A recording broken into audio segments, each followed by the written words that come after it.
What's up, friends of the good mood? This is Manni and welcome to the Doom Slapper. 4 times Trebuchet as you guys requested on the Crisis, fully maxed, doing some abnormal things that we have never seen before done with Trebuchet. So yeah, let's get right into it. You see this bad boy is even concealing a 5th weapon between his legs. Well, most people have maybe a 3rd gun down there, but this guy has a 5th one. I don't know what a weird glitch this is. We have a Power Man skill here also on the Trebuchet, so let's go and get some nice sweet one-shots out as best as we can, shall we? But first I have something really funny for you today, a Q&A with me and Professor Death Knight from Raid Shadow Legends. You know, this amazing fantasy RPG that everybody knows with intense PvE and PvP battles, cool looking champions and such? Right, this one. So let's get back to class and best have the professor introduce himself to you. Professor Death Knight here with a lesson about Live Arena, the new PvP mode where you can fight against other players in real time.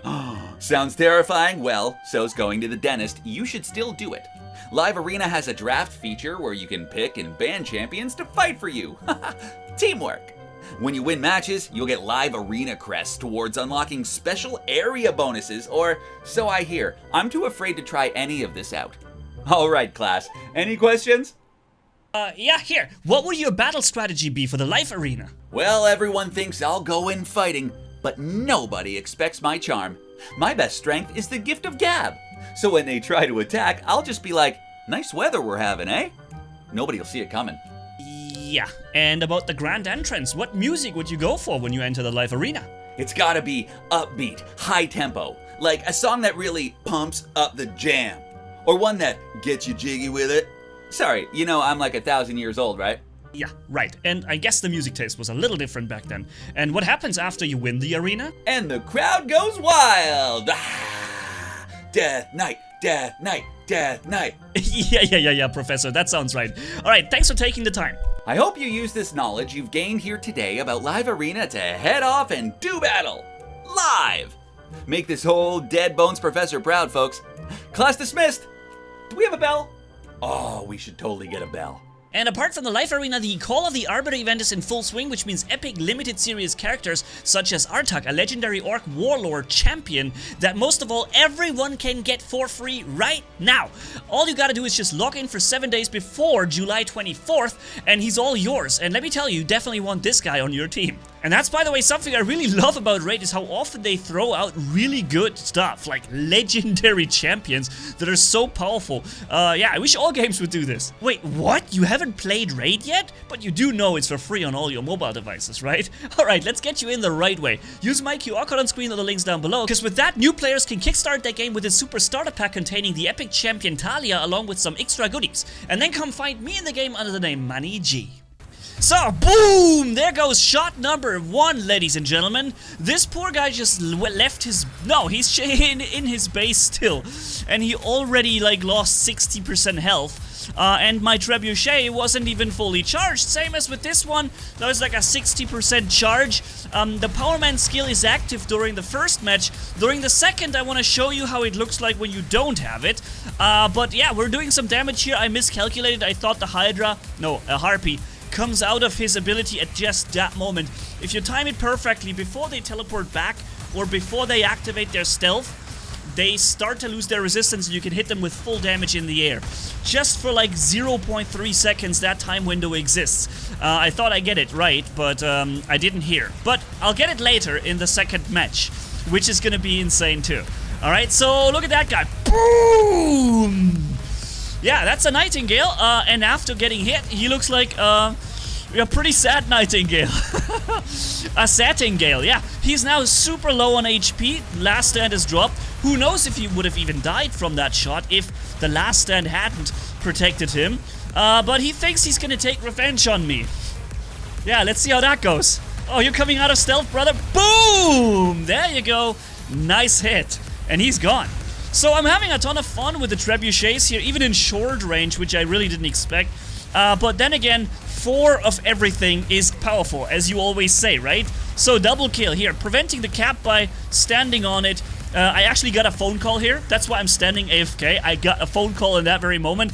It's not a biggie. You can run around, get yourself some coffee with playing the Trebuchet, because you have like 30 seconds nothing to do after each shot. Boom, buddy! Nice. Good shot, good kill. And there he goes. The reload time is absolute insane, even with the Power Man skill that reduces it by 30%. Definitely a must-have if you're seriously planning, like good kill, planning on playing the Trebuchet. But I would suggest not to do it because, as I show you in the second match, this thing is seriously outdated. This weapon system, although it can do some good damage here, I was still on the phone, but this weapon system is really heavily outdated. Oh man, the music's giving me vibes, man. Woo! Yeah! If only I could shoot something in the meantime, not just having awesome music. This guy was definitely quantum radaring me, but here comes someone. Boom! Oh! What was that? A nightingale again? I don't know. It was, Yo, it was down to no health. Maybe it was an Imugi? I'm not sure. But it was pretty fast. Fast down to nothing after that shot. But yeah, what I was gonna say, ladies and gentlemen, this weapon system is heavily outdated. So much so that there is not really much sense in running it.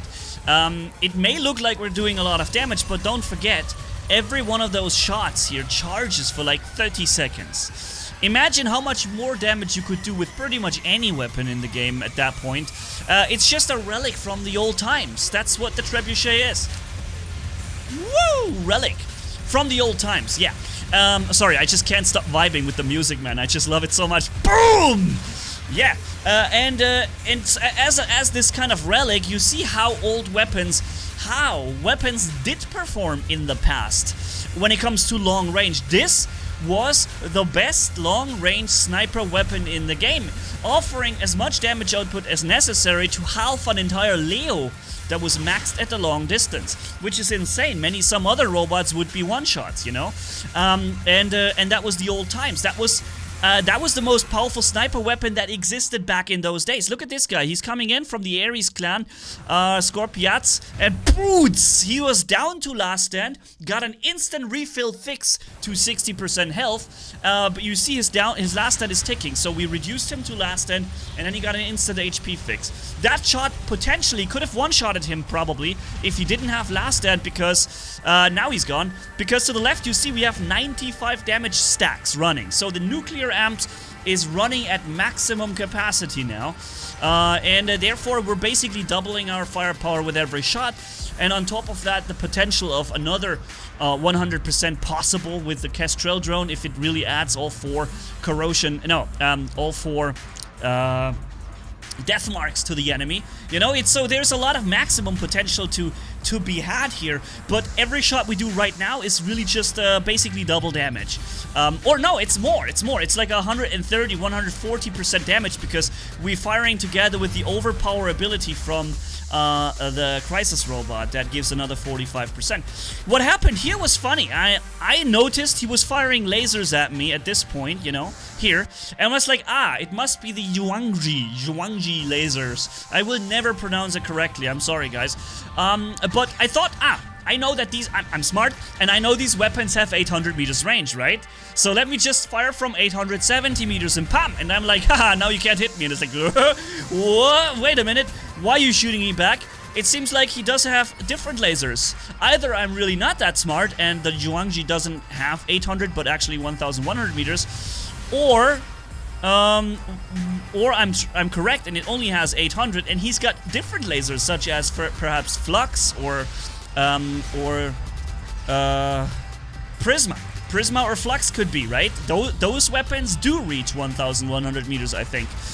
So in that case, he could hit me with the lasers, and it would explain how he got me. Now, I walked around the whole thing, and he was in battle with somebody. He didn't know that I walked around very far to the side so that I have a line of sight with him from this angle. So I was able to smack him from that angle, and that was pretty good. So, what's that over there? I don't know, it's behind cover, can't shoot it, can't hit it at this point. Let's wait for the next opportunity. So yeah, the damage per minute on this weapon is tremendously, horrendously bad. It's like this bad, you don't want to play this weapon. You're gonna see, like, how much damage do you think we're gonna do here in this match with these 4 heavy weapons? And even though you always say 4 of anything is good, in terms of the match dominance, like, look, this guy almost made me fly with him with his harpy. Pretty cool. Never seen this before. But yeah, so pretty good damage coming out of this weapon per shot. But the DPM is like in the basement, right? And so effective? No, absolutely not. You can have some fun shots, some pretty impressive looking kills, but that's only because you charge for a minute to get there, you know, like this, for example. Yeah, so I cannot advise anybody to actually run this weapon seriously. If you want to just have a fun round and, yeah, use it on the test server. Don't go and upgrade your weapon because it's not useful.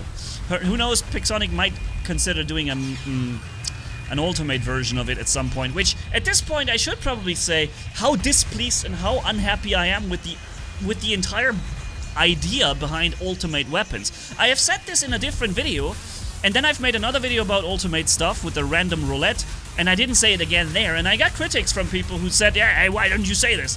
Yeah, I already said this in another video. The fact that they bring these weapons and buffs in form of a new weapon is such a slap in the face for every player outside. Because these weapons, such as this here, or the Orkans, they really deserve that buff. They need it. If you want to see this weapon in the game at all to be used by anybody, then these weapons need a tremendous buff of 50 or 60%, because this is the power creep curve that happened over the years, and if you want these weapons back in the game, of course you have to compensate and give them part of that power creep as well, retroactively in a buff. And so they deserve this buff, and people have rightfully so waiting for this buff because they invested into these weapons with resources, with gold, with upgrades, right? They have them from back in the days. They're waiting so much for these weapons to become viable again. And now Pixonic says, yeah, we understand. We know these weapons suck and we need to make them better. And they make them better, but it's not your weapon. Sorry, it's a different new type of weapon. We call it Ultimate now, and that's the one that gets better. So all your investments that you have with the leveled weapon that existed previously is completely bypassed from this buff. It is completely irrelevant that you have spent your time, your upgrades, your credits upgrading that weapon, because it's coming in form of a completely different new weapon that you benefit zero from. If you could, I wouldn't say something if Pixonic allowed you to trade in your already existing well-leveled weapon, maybe with a bit of an up price, but not insanely sick crazy up price. I mean, we're talking something that you have already invested in and that you're just rightfully so benefiting from the buff that it's supposed to get, you know? So if they would say, okay, we need a bit of a business side from our side as well. Here, look, 1 in a million shot, didn't work, sadly. And they said for a little bit of an up price, you can switch into the ultimate version. I wouldn't say something because it would be okay, you know? But the fact that they bypass all your investments and all your upgrades and just decide to, yeah, we know it needs to be upgraded, but we can't give you this for what you already have. That is really not a cool move, and I hate it. It's so wrong in every possible regard, and that goes for all the ultimate stuff that we know now and that will be coming in the future. So we're speaking about the Ultimate Spectre, the Ultimate Ares, we're talking about the Ultimate Orkan, the Ultimate Pulsar, yeah, and whatever else they might come up with to transform it into an ultimate version. I am begging Pixonic to make a better version of Thermite, Vortex, and Aphid, you know?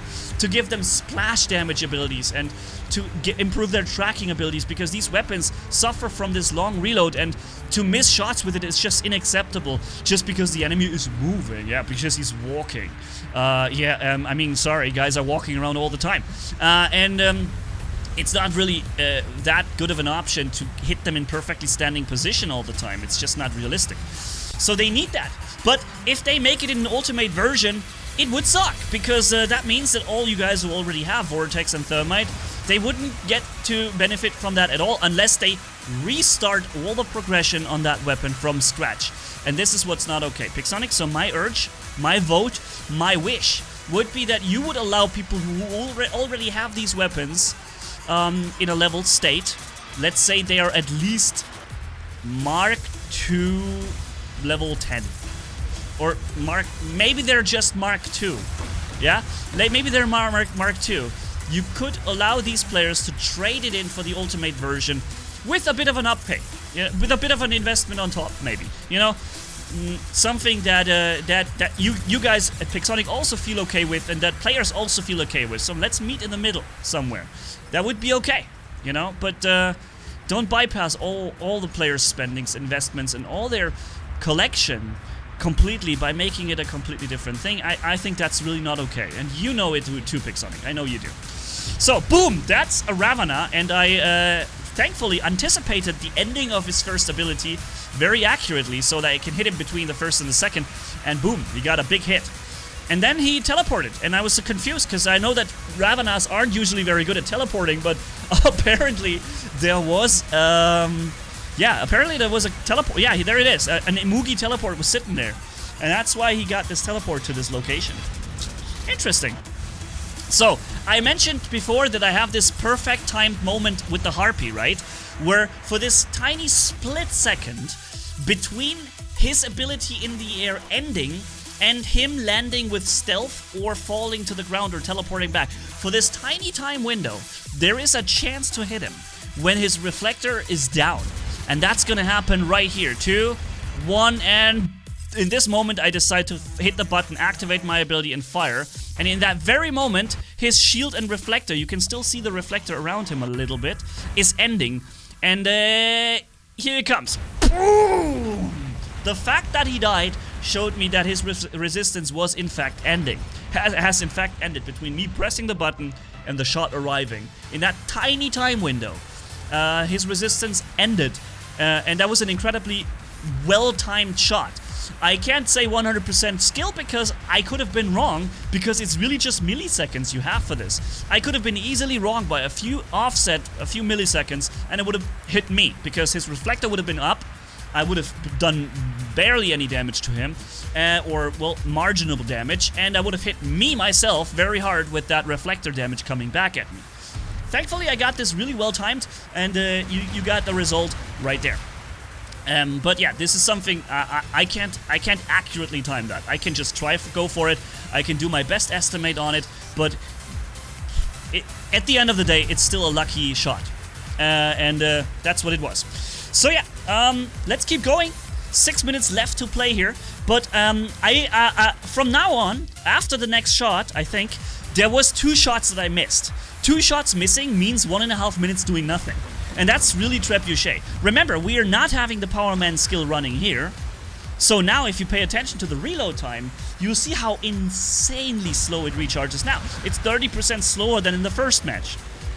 And we did 4 million damage in the first match. In the first match, that means 30% less damage is what we would have done if we didn't have the Power Man skill. You know, roughly calculated. You can't take this number like this because, ooh, that was big. You can't take the number like this because you're not always firing perfectly as you have recharged. Sometimes there's a time between where you're fully charged and you're not firing, so you can't say 30% more or less. But it's roughly that if you would continuously fire every time you're fully charged. All a math game here. Boom. I hit him because I saw he didn't have the reflector, and as I fired the shot, he activated the reflector. Thankfully, my traps were not fully charged, and I actually didn't hit myself with all the full damage. But it did activate his reflector, so that's pretty good. Now he can take damage from somebody. Who's that? What's that? Oh, boom! You see this little bit of damage we did? How much do we do with the traps when we do this fully charged shot with 95 stacks on the nuclear amps? And activating our overpower ability, I would say with all 4 shots combined, probably about 200,000 damage, right? Maybe 220,000 damage. Perhaps even 250. It's possible. We're talking without the death mark from the drone. So we had a discussion about the Nether defense system that blocks just damage coming in for a certain time before it lets the rest of the damage come through. And here you see that my full 200, let's say 250,000 shot damage, it makes barely a dent in him. What did we do? Maybe 20,000 damage? Therefore, roughly calculated, around 200 or 220,000 were simply swallowed completely by his defense system. And it's crazy. In another video recently, I've shown you also and proved it to you in the video with the Crisis running Was I running? Something else. Oh yeah, Corona shotguns. I proved to you that the reflector, when I was firing at the enemy with Tarans, this defense system actually comes back at the moment while in battle. He can regenerate that defense system while being in battle and while being shot at. Because many of you guys said, no. He has to not take damage for 20 seconds and then it can come back. It's not true. I was shooting him, and then in the middle of shooting, suddenly the full defense system was reactivated, and I had to do another 150,000 or whatever, 200,000 damage before I could start dealing damage to him again. Here, we've seen it. I fired at him before, fully charged, and now I'm firing at him almost fully charged again, and doing the same 10% to him. That means his defense system is already back. That means you never had a chance, never ever in hell you could ever defeat another robot with trebuchets, because whenever you fire and recharge your weapons, his defense system is reestablished, and you'll be able to do next to no damage. Here I can maybe do some damage if I get to... Nope, phase shift, damn it. Okay, if he gets his defense system activated by someone else before, of course then I can do a really good hit. But, you know, that requires another person to help you. In a one-on-one scenario, there's no chance to ever score a good hit. But, you know, let's be honest, you're never really winning anything in a one-on-one situation with trebuchets anyways, unless maybe it's a Mars robot not knowing that you can bypass his shields. He comes straight walking towards you and you just slap him through his shield and like for 250k, leaving him with like 10-15%, and then second shot would eventually kill him then. You know, that you can win this kind of one-on-one, maybe, or against Typhon robots. Things that are fragile underneath their shields, but anything that has a physical shield, anything that dashes, has these reflectors, resistance, and stuff like this, you're not really having a chance there. You're like pretty worthless against that. What do we have here? Boom! An angler. Perfect example. You see, I put my 250k into his frontal physical shield, and the physical shield goes, and that is it. Yeah. So since we're nearing the end of the video, ladies and gentlemen, I do want to say, please go ahead and check out my promo before, if you haven't seen it, if you skipped it perhaps, because I really put in some immense creativity into that one, and I think it's a very funny one. I really showed my production skills. Would be cool if you could have a look at it, and of course test Raid Shadow Legends, guys. It's for free, and I really enjoyed it. It's fun. I actually have 3 legendary champions now just by playing the game and taking them when they come, and right now you have a chance to get one of those legendaries for free. Just log in 7 times before that July, I think 24th, and it's yours. Like, why not? Take it. So yeah, thanks for watching, everybody. Have a good one, and catch you in the next video. Manny signing off. Bye-bye, and thanks, Raid, also for sponsoring this video.